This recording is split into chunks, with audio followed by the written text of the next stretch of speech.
Hello friends, welcome to SSC coaching centre. दोस्तों, आज का वीडियो बहुत ही ज़्यादा इम्पोर्टेंट होने वाला है। पूरा वीडियो देखिएगा, सब कुछ समझ में आएगा और सभी प्रश्न एग्जाम से रिलेटेड हैं। तो चलिए स्टार्ट करते हैं। दोस्तों, पहला प्रश्न है, पाइप ए टैंक को 12 घंटे में, जो दोस्तों पाइप ए है वो टैंक को 12 घंटे में, पाइप बी एक दूसरा पाइप है बी, वो क्या करता है, टैंक को 8 घंटे में भरता है। जो पाइप ए था वो 12 घंटे में भर रहा है, जो बी है वो 8 घंटे में भर रहा है। ठीक है, भर सकता है। एक पाइप सी है, एक पाइप सी और है दोस्तों। एक पाइप सी टैंक को 15 घंटे में खाली कर सकता है। टैंक को कितने घंटे में खाली कर रहा है? 15 घंटे में। देखिए, ये भरने वाला था, ये पॉजिटिव, ये भी भरने वाला, ये भी पॉजिटिव, ये खाली करने वाला है, तो इसे नेगेटिव ले लेंगे। अब टैंक को ए भी भर रहा है, बी भी भर रहा है, सी खाली कर रहा है, लेकिन टैंक कितने लीटर का ये आपको नहीं पता। तो कैसे पता करते हैं? इनका आप एलसीएम ले लीजिए, जो एलसीएम आएगा वही टैंक होगा। ठीक है, 12, 8, 15 का एलसीएम कितना आ जाएगा? 120 आ जाएगा। ठीक है, 12 से 120 को काटेंगे 10 बार में कटेगा, 8 से काटेंगे दोस्तों 15 बार में कटेगा, और 15 से काटेंगे 8 बार में कटेगा। ठीक है, ये भरने वाला है, ये पॉजिटिव, ये भी भरने वाला, ये भी पॉजिटिव, ये खाली करने वाला। ठीक है, इसका मतलब क्या है, जो टैंक है वो 120 लीटर का है। जो ए है तो 1 घंटे में 10 लीटर भरेगा, तभी तो 12 घंटे में 120 भरेगा। बी आपका 1 घंटे में 15 भरेगा, तो 8 घंटे में 120 भर देगा। सी आपका 1 घंटे में 8 लीटर खाली करेगा, तो 15 घंटे में 120 लीटर खाली करेगा। अब प्रश्न में क्या कह रहा है उस बात को समझिए। टैंक में कह रहा है, यदि सभी पाइप एक साथ खोल दिए जाएं तो 5 घंटों में कितना भाग भर जाएगा? सभी पाइप खोल दिए, तीनों पाइप ए बी सी तीनों खोल दिए। ए 1 घंटे में कितना भरेगा? 10। बी 1 घंटे में कितना भरेगा? 10। ये भरने वाले हैं तो दोनों मिलकर के 1 घंटे में कितना भर देंगे? 10 और 15 25 भरेंगे। ओके, साथ के साथ 1 घंटे में 8 लीटर खाली करेगा। ठीक है, ये 25 भरेंगे, ये 8 खाली कर देगा, तो 25 में से 8 गया, मतलब 17 लीटर भरा जाएगा 1 घंटे में। कितना भरा जाएगा? 17। इतना क्लियर दोस्तों? कितना भरा जाएगा? 17 1 घंटे में। पूछ रहा है कि 5 घंटों में कितना भाग भर जाएगा। भाई 1 घंटे में 17 भरेगा, तो 5 घंटे में कितना भरेगा? 17 पंजे 85 भर जाएगा। 5 घंटे में कितना भर जाएगा? 85 भर जाएगा। कितने में से भरेगा? टैंक आपका 120 लीटर का है, तो 120 लीटर में से 85 लीटर भर जाएगा 5 घंटे में। अब इसको देखिए, 185/120 तो कहीं नहीं है, तो कटा लीजिए। 5 से कटेगा ये 17 बार में, और 5 से कटेगा ये 24 बार में, तो 17/24 आपका आंसर हो जाएगा, और 17/24 पहले ही ऑप्शन में है। सभी को प्रश्न समझ में आ गया?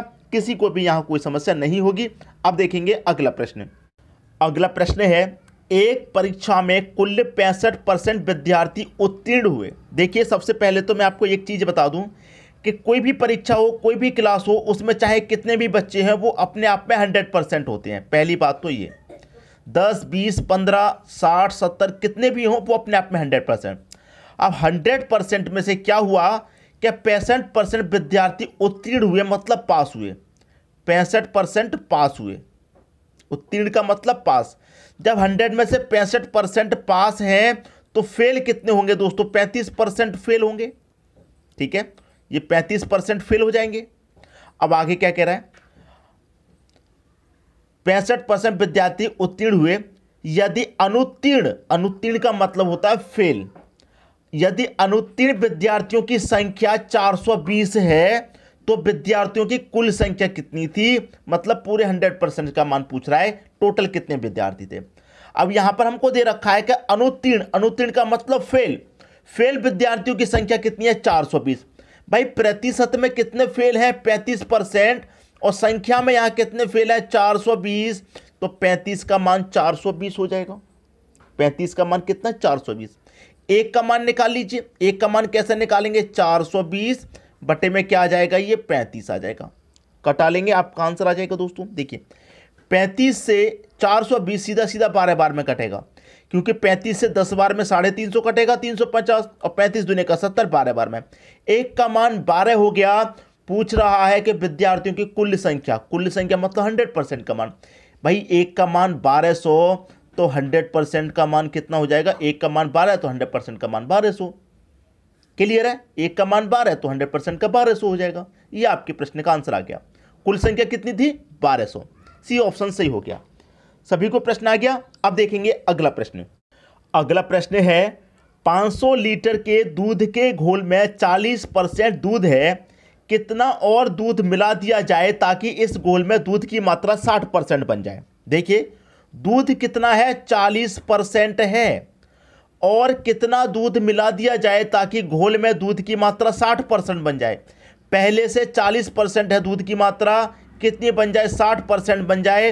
तो 40 से 60% बढ़ेगी तो इसका मतलब कितनी बढ़ जाएगी, 20% बढ़ेगी।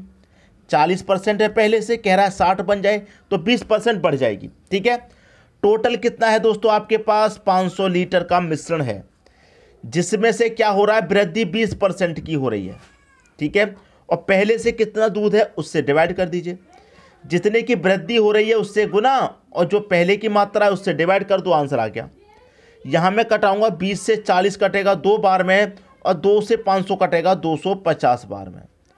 तो दूध की मात्रा 60% बन जाए तो कितना दूध मिला दिया जाए, 250 लीटर। पहला ऑप्शन सही हो गया। क्लियर दोस्तों, प्रश्न सभी को अच्छे से आ गया होगा। अब देखेंगे अगला प्रश्न। अगला प्रश्न है 20 को 2 भागों में इस तरह से विभाजित करें कि भागों के वर्गों का योग 232 हो, 2 भागों का मान क्या होगा। 20 को 2 भागों में इस तरह से विभाजित करें, तो सबसे पहले तो हम ऑप्शन देखते हैं कि देखिए 6 और 14 20 होता है, बिल्कुल सही। 8 और 12 भी 20, 4 और 16 भी 20, 10 और 10 20। तो सबसे पहले हम क्या करेंगे, पहला ऑप्शन ले लेते हैं। ठीक है, पहला ऑप्शन लेंगे। पहली संख्या 6 है, दूसरी संख्या 14 है। 2 भागों को इस तरह से विभाजित करें कि भागों के वर्गों का योग, 20 को हमने 2 भागों में विभाजित कर लिया, इनके वर्गों का योग 232 आना चाहिए। तो इनके वर्ग का योग करेंगे, वर्ग का योग करेंगे। तो 6 का वर्ग कितना, 36, प्लस 14 का वर्ग 196 होता है, इनका क्या हो, योग 232। 6 और 6 12 का 2, कैरी का 1 रहेगा। 9 और 3 12, कैरी का 1, 13 का 3, कैरी का फिर से 1 और कैरी का 1 2, 232 आ गया। क्या दे रखा आपको, 232 योग। तो इसका मतलब पहला ऑप्शन ही सही हो जाएगा।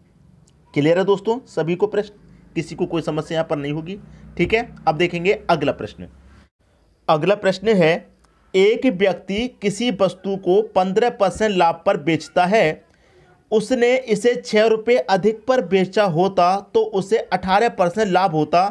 व्यक्ति ने वह वस्तु कितने रुपए में खरीदी। देखिए एक व्यक्ति किसी वस्तु को 15% लाभ पर बेच रहा है, 15% के लाभ पर बेच रहा है। ठीक है, अब यहां पर कह रहा है अगर वो उसे 6 रुपये अधिक पर बेचा होता तो उसे 18% लाभ होता। 15% से कितना लाभ हो जाता, उसका 18% लाभ हो जाता। तो लाभ प्रतिशत उसका कितना बढ़ जाता, 3% लाभ बढ़ जाता। कब बढ़ जाता, जब वो 6 रुपये अधिक में बेचता तो 3% का लाभ बढ़ जाता। तो इसका मतलब क्या हुआ कि लाभ हमारा कितने का बढ़ रहा है, 3% का, और रुपया कितना बढ़ रहा है, 6। तो 3% का मान 6 रुपये के बराबर होगा कि नहीं होगा भाई। 15% से 18% हो रहा है तो 6 रुपये अधिक मिल रहे हैं, और प्रतिशत में कितना अधिक मिल रहा है हमको, लाभ 3। तो 3 बराबर 6, तो 1% बराबर कितना हो जाएगा, 2 हो जाएगा। 1% बराबर 2। तो कह रहा है कि व्यक्ति ने वह वस्तु कितने रुपए में खरीदी। खरीदी का मतलब कॉस्ट प्राइस, और कॉस्ट प्राइस क्या होता है, 100% होता है। तो 1% बराबर 2, तो 100% का मान कितना हो जाएगा, 200 हो जाएगा। क्लियर है, सी ऑप्शन में 200 दे रखा है। ये आपके प्रश्न का सही आंसर हो गया। सभी की समझ में प्रश्न अच्छे से आ गया। अब देखेंगे अगला प्रश्न। अगला प्रश्न है ए एक काम 12 दिन में, दोस्तों ए है वो एक काम को 12 दिन में, ठीक है, और बी 18 दिन में करता है। दूसरा व्यक्ति है बी, वो उसी काम को 18 दिन में करता है। यदि वे दोनों 4 दिन साथ मिलकर काम करें तो काम का कितना भाग बाकी रह जाएगा, कितना भाग बच जाएगा। लेकिन काम कितना है ये अभी तक नहीं पता। अगर आप इन दोनों का एलसीएम ले लेंगे तो आपको काम मालूम हो जाएगा। तो 12 18 का एलसीएम कितना होगा, 36। 12 से कटाएंगे 36 को 3 बार में, 18 से कटाएंगे 36 को 2 बार में। एक दिन में ए 3 काम करेगा तभी तो 12 दिन में 36 करेगा। बी एक दिन में 2 करेगा तभी तो 18 दिन में 36 करेगा। ये इनका एक दिन का काम है। अब यहाँ पर कह रहा है कि दोनों 4 दिन साथ मिलकर काम करें। देखिए दोनों जब एक दिन साथ मिलकर काम करेंगे तो A 3 करेगा, B 2 करेगा, दोनों मिलकर के एक दिन में 5 करते हैं, तो 4 दिन में कितना कर देंगे, 5 चौके 20 काम कर लेंगे दोनों मिलकर। कितना कर लेंगे, 20 काम कर लेंगे दोनों मिलकर। दोनों मिलकर 20 कर लेंगे, ठीक है। टोटल काम दोस्तों हमारा 36 है। 36 में से काम कितना हो गया, 20 हो गया।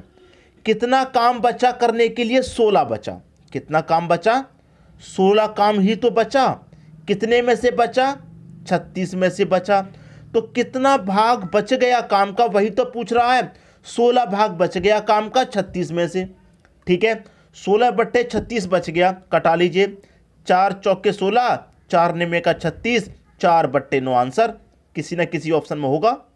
4/9 पहले ही ऑप्शन में है। यह आपके प्रश्न का क्या आ गया, बिल्कुल सही आंसर। सभी की समझ में प्रश्न आ गया होगा। अब देखेंगे हम अगला प्रश्न। अगला प्रश्न है, यदि किसी टैंक का 1/3 भाग भरे होने पर उसमें 240 लीटर पानी और आ जाता है, तो आधा भरे होने पर उसमें कितना पानी आएगा। देखिए समझ लीजिए, पहले ये मैं एक टैंक बना लेता हूँ, ठीक है। ये दोस्तों एक टैंक है। कह रहा है कि एक टैंक का 1/3 भाग भरा हुआ है। मान लीजिए इस एक टैंक का इतना भाग ये भरा हुआ है, इतना भरा हुआ है, ठीक है। इतना भाग भरे होने पर उसमें 240 लीटर पानी और आ जाता है। ये जो खाली भाग बचा है यहाँ से यहाँ तक, इस खाली भाग में 240 लीटर पानी और आ जाता है। यही तो बात कह रहा है, इस खाली भरे हुए भाग में 240 लीटर पानी और आ जाता है, तो आधा भरे होने पर इसमें कितना पानी होगा, आधा भरे होने पर, ठीक है। ये कह रहा है। अब समझ लेंगे प्रश्न को। हमारे पास एक टैंक है, इसमें से एक टैंक में से 1/3 भरा हुआ है, तो जो भरा हुआ है हम उसे हटा देंगे।